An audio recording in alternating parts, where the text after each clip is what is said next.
ჩვენთან არის ღმერთი. კვლავ სიმდიდრისა და სიღარიბის შესახებ სახარება შემოგთავაზა დღევანდელმა ღვთისმსახურებაზე წაკითხულმა ეპიზოდმა სახარებიდან. თქვენ კარგად მოგეხსენებათ ეს ბევრჯერ წაგვიკითხავს ჩვენ და გვისაუბრია ამ თემაზე.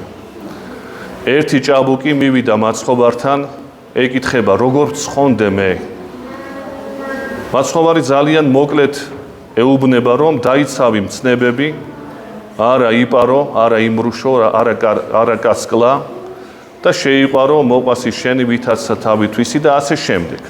გიყვარდეს მშობელი შენი და სხვა. ეს ყოველივე დავიმარხე მე სიყრმით შემიდგან. ეს ჭაბუკი იყო და სიყრმიდანვე დაცული ქონდა ეს მცნებები, ანუ წმინდა იყო ფაქტობრივად ეს ადამიანი. მაშინ ეუბნება მაცხოვარი, დატოვე ყოველივე და შემომიდეგ მე. და რადგანაც იყო ფრიად მდიდარი, წავიდა მაცხოვრისგან, დაშორდა მას. რაზედაც მოციქულებს ეუბნება მაცხოვარი, რომ ძალიან რთულად თუ შევა მდიდარი ღვთისასუფეველში და უადვილეს არს აკლემი გაძვრეს ნემსის ხუნჩში, ვიდრე მდიდარი შევიდეს ღვთისასუფეველში. ცნობილი ეპიზოდი ძალიან. მაგრამ სინამდვილეში ესეთი მარტივი გაგება არ არის ამ მონაკვეთისა. იმიტომ რომ სულაც არ ნიშნავს მდიდარი კაცი, რომ არის წარწმენდილი, სულაც არ ნიშნავს ამას. და არ ნიშნავს მეორე მხრივ, რომ ვისაც ფული არ აქვს, იმას გარანტირებული აქვს ღვთისასუფეველი. ასე არ არის. აბა რას ნიშნავს მაშინ? ნიშნავს სულ სხვა რამეს, გულის მდგომარეობას. საერთოდ სიმდიდრე არსებობს მაცხოვნებელიც და არის წარწმედიც. აი ამ შემთხვევაში რა არის დამღუპველი სიმდიდრე, დაზედაც მაცხოვარი საუბრობს. ფორმულას ვიტყვით და მე ამაზე ავაგოთ ჩვენი საუბარი. დამღუპველი სიმდიდრე ადამიანისთვის არის ისეთი მდგომარეობა კაცისა, ხაზ გაუსვა მდგომარეობას. არა ქონებას, არამედ მდგომარეობას კაცისა. როდესაც მას გონია, რაც გააჩნია, შეიძლება ბევრი არ ქონდეს. შეიძლება 10 ლარი ქონდეს, მეტი არა. და სახლიც არ ქონდეს. მაგრამ ისეთ მდგომარეობაში იმყოფებოდეს შეიძლება, რომ რაც გააჩნია, ეს ეგონოს რომ მისია. საკუთრებაა მისი. და მთელი გულით იყოს მიჯაჭვული მასზე, მისი იმედი ჰქონდეს კაცს. ეს არის ფორმულირება დამღუპველი სიმდიდრისა. ახლა ზოგადად რომ გავშალოთ, ჩვენ ვიცით, რომ ღმერთმა შექმნა სამყარო თავისი უშურველობიდან გამომდინარე. რას ნიშნავს უშურველობა? უშურველობა ნიშნავს მდგომარეობას, როდესაც მე მაქვს დაუშვათ $1000 და სხვას ვაძლევ 500. ისიც ჩემნაირი ხდება და მე არ მაწყობს ეს. იმიტომ რომ მე შურიანი ვარ, შურიანი არა იმ გაგებით, რაც შურიანობაა. ამას კიდე კატეგორიები გააჩნია, როგორც ამპარტავნებას, ხიბლს. შურიანობასაც რაღაცა კატეგორიები აქვს. აი, როდესაც მე შურიანი ვარ, მე არ მინდა რომ სხვაც გატოლებული იყოს ჩემთან. ამიტომ მე შეიძლება მივცე $100, 200 მივცე იმ 1000-დან, მაგრამ 500 არ მივცე, იმიტომ რომ ის ჩემნაირი ხდება მერე. აი, ღმერთი უშურველობის მატარებელია, უშურველობაა თავად. ესეთი გამონათქვამია ძველ ქართულში. ღმერთი შურსა ზედა აღმატებულ არს. და ამიტომაც ეს არის მიზეზი იმისა, რომ მან შექმნა წუთი სოფელი. ანუ სხვაგვარად რო ვთქვათ, შექმნა თავისნაირი არსება და ამით რისკზე წავიდა. არაფერი დაიშურა. ჩაუდო ისეთი თვისებები ადამიანს და ანგელოს, რომელთაც შეუძლიათ ამბოხი მოაწყონ ღვთის წინაშე და ღვთისსაწინააღმდეგოდ. როგორც ეს მოხდა ანგელოსთა ცხოვრებაში და ეს როგორც ხდება თითოეული ჩვენი ცხოვრების განმავლობაში, ადამიანიდან მოყოლებული. ესე იგი, რისკზე წავიდა. ამბოხს ვერასოდეს ვერ მოაწყობს ცხოველი, ან რომელიმე სხვა უსულო არსება, ან საგანი. ამას ვერასოდეს ვერ აზროვნება არ აქვთ, თავისუფლება არ აქვთ. ღვთის ხატები არ არიან ისინი. რაზედაც ჩვენს გქონდა საუბარი და ვთქვით, რომ ღვთის ხატება ადამიანში ეს არის მოაზროვნეობა და თავისუფალი ნება. კიდე ბევრია, მაგრამ ძირითადში მაინც ეს არის. ეხლა რატო ვამბობთ ამას? აი, როდესაც ღმერთმა შექმნა ესეთი არსებები თავის ხატად და მსგავსად, ყველაფერი მისცა საჩუქრად. ადამიანი სინამდვილეში უნდა ყოფილიყო უკვდავი, მაგრამ მოკვდავი გახდა. ცოდვის გამო, თქვენ იცით ეს. აი, ცოდვის შემდგომ, როდესაც ადამიანი ფიქრობს, რომ ეს ყველაფერი ჩემთვის არის, რა გაგები ჩემთვის? მე ამისი მფლობელი ვარ კანონიერად. ბუნებითი პატრონი ვარ მე ამათი, მზისა, მთვარის, ჰაერის, ადამიანების და ჩემი საგნების, რაც კი რამე გამაჩნია. ეს მე მეკუთვნის. ბუნებითი პატრონი ვარ მე ამათი, მე დავიმსახურე ეს. აი ეს თურმე არის დამღუპველი მდგომარეობა, იმიტომ რომ შენ არაფერი არ გეკუთვნის, შენი სხეულიც კი არ გეკუთვნის. აი სანამ ამას არ გააცნობიერებს ადამიანი, თურმე შენ ორი კაპი კი არ ქონდეს ჯიბეში, მაგრამ დამღუპველი სიმდიდრით იყოს შეპყრობილი. ესე იგი, რისი თქმა გვინდა ჩვენ თავიდან რაც ვთქვით,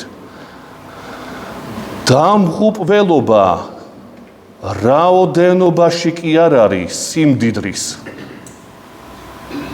არამედ შენს დამოკიდებულებაში იმისადმი, რაც გაგაჩნია. ეს არის წარსაწმენდელი. ეხლა მეორე სიმდიდრე ავიღოთ, რომელიც ჩვენ ვთქვით, მაცხოვნებელია მეორე. ეხლა დიდი გახსნა განმარტება მგონი აღარ ჭირდება ამას. რაც თქვით, ამის საპირისპირო. საპირისპირო რა არის? რაც მე გამაჩნია, იმის მადლობელი ვარ და ვიცი, რომ ეს ყველაფერი ჩემთვის არის საჩუქრად ბოძებული. აი როგორც ღმერთმა უშურველობიდან ხო შექმნა ადამიანი და ყველაფერი აჩუქა. შენთვის არის, მაგრამ იცოდე რომ შენ საჩუქრად მოგეცა ეს. შენი შექმნილი არ არის ამ წუთის სოფელში არაფერი. ეხლა შეიძლება ადამიანმა თქვას, რომ აბა ხე რო გავზარდე, ბუჩქი, მოსავალი რომ მოვიყვანე, აბა ვისი გაზრდილია, ვისი შექმნილია ეს. სინამდვილეში რომ დაფიქრდე, შენი შექმნილი ეს არ არის. შენ უბრალოდ ის მოქმედება განახორციელე, რაც საჭირო იყო, ანუ დათესე თესლი, მაგრამ მიწას პოტენცია თუ არა აქვს ამ თესლის აღზრდისა, ის ვერ გაიზრდება.